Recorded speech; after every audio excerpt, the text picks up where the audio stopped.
В парламенте Якутии состоялось заседание Совета представительных органов муниципальных образований республики при Государственном собрании Илтумен. В заседании приняли участие народные депутаты республики, депутаты и руководители представительных органов 35 муниципальных образований Якутии. Председатель Госсобрания Илтумен Петр Гоголев, открывая работу Совета, призвал представителей органов власти муниципальных образований консолидировать усилия, активно присоединившись к проводимой работе. Важной задачей органов местного самоуправления для защиты интересов населения является объединение усилий и возможностей с органами государственной, законодательной власти и общественными организациями, отметил спикер. Министр финансов республики Валерий Жандоров представил доклад о работе межведомственной рабочей группы по оптимизации и повышению эффективности муниципальных расходов. Он рассказал, что работа по данному направлению проводится в части выравнивания бюджетной обеспеченности, то есть пополнения средств бюджета, исходя из соотношений доходов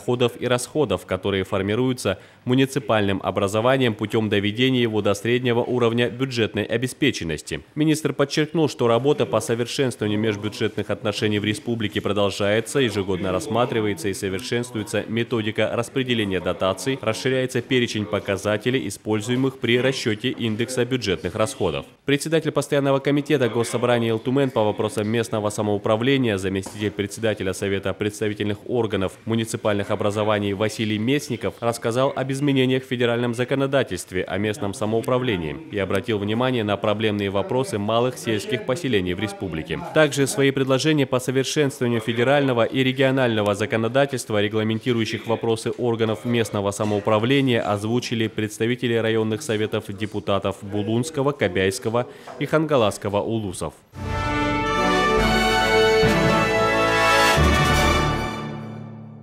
В Госсобрании Илтумен состоялось второе заседание Ассамблеи депутатов представителей коренных малочисленных народов Севера Якутии при парламенте республики. О состоянии и проблемах правового регулирования традиционной хозяйственной деятельности коренных малочисленных народов Севера рассказала председатель профильного комитета Госсобрания Илтумен, председатель Ассамблеи Елена Голомарева. По ее словам, нормы международного права признают особую связь коренных малочисленных народов с исторически занимаемыми и используемыми землями, территориями, водными объектами и другими природными ресурсами, определяя традиционное природопользование как важнейший идентифицирующий признак КМНС, характеризующий их образ жизни и культуру. Она также отметила, что в России действуют 3 специальных федеральных закона о правах КМНС, отдельные нормы в налоговом, земельном, лесном и водном кодексах и отраслевых федеральных законах, нормативные правовые акты правительства страны, которые создают определенную правовую основу для защиты исконной среды обитания и традиционного образа жизни КМНС, обеспечения их традиционной хозяйственной деятельности. Я бы хотела отметить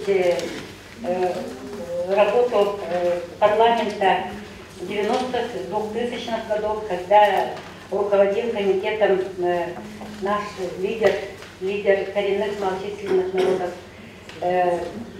Кровошапкин Андрей Васильевич. Его слова «Есть олень, есть народ, нет оленя, нет народа» стали крылатыми словами, где возложена внутри суть жизни всех коренных малочисленных народов.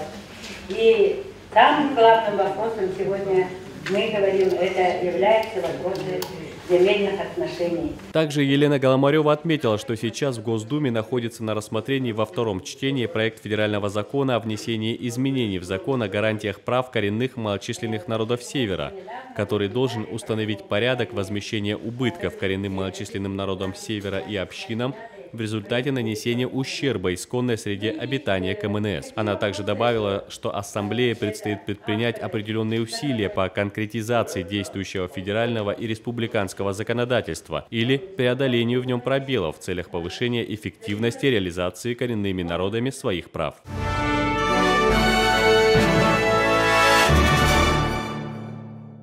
К 2022 году в Якутии планируют ввести в эксплуатацию более 50 автогазонаполнительных, компрессорных и газозаправочных станций в 16 районах республики, а также планируется открыть до 29 центров по переводу транспортных средств на газобаллонное оборудование. Об этом рассказали представители Министерства промышленности и геологии Якутии во время круглого стола в Госсобрании Илтумен. Строительство будет вестись в рамках проекта подпрограммы расширения использования природного газа в качестве моторного топлива на транспорте и технике техникой специального назначения, федеральные госпрограммы, энергоэффективность и развитие энергетики. Общий объем финансирования расчетно составляет более 3 миллиардов рублей. Сегодня в республике на различном газовом топливе работают около 15 тысяч автотранспортных средств. Существует 13 станций по установке газобаллонного оборудования на сжиженном углеводородном газе. При этом загрузка некоторых автогазонаполнительных компрессорных станций составляет в среднем от 10 до 15% от проектной мощности. Все из-за малого количества автомобилей, работающих на газомоторном топливе. Чтобы стимулировать спрос на рынке, по словам участников заседания, необходимо принять ряд мер, в том числе упростить процесс регистрации автомобилей с газобаллонным оборудованием в ГИБДД, а также субсидировать затраты на приобретение техники, установить льготы по налогу на имущество организаций, по налогу на прибыль, по транспортному налогу для владельцев такой техники и так далее. По итогам работы круглого стола председатель постоянного комитета Госсобрания Илтумен по экономической, инвестиционной и промышленной политике Павел Петров предложил создать рабочую группу по изучению данного вопроса, включить в нее народных депутатов, представителей исполнительных органов власти, ответственных за решение вопросов в своих ведомствах, а также представителей промышленных предприятий республики.